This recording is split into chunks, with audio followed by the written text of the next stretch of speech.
the vast majority of children and adults, when they have a temperature, it's because they have picked up an infection.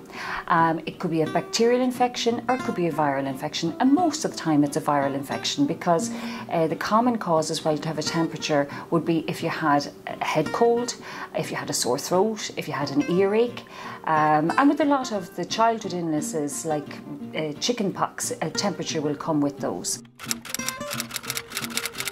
So what can you do? Well, the best way to reduce the temperature is actually to take some paracetamol or some ibuprofen. The other thing to remember is that you shouldn't actually overdress a child or yourself, and you should keep the environment around them nice and cool. The other good thing about paracetamol and ibuprofen is that they are the best things actually to relieve pain, and many of the common infections that actually cause a temperature are also associated with pain, such as a sore throat or an earache. A common misconception is that people think that you need to take an antibiotic to actually relieve pain, but most of these infections are caused by viruses, and antibiotics don't work against viruses.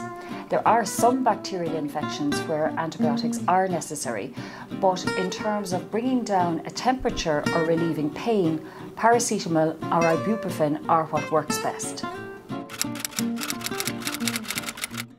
People often ask about putting a child into a cold bath or sponging them down, but this is a practice that we don't advocate anymore. It's better to actually open up the windows and keep the room cool around them, keep them lightly clothed, and that will actually reduce their temperature. Parents often worry if their child has a high temperature, but it's the alertness and responsiveness of a child that's more important than the height of a temperature.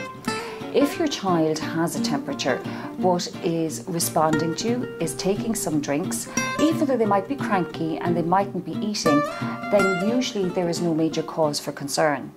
However, if your child is drowsy, is not responding, is refusing drinks, has persistent vomiting, or you are worried, and particularly in a younger child, it's important that you should seek help.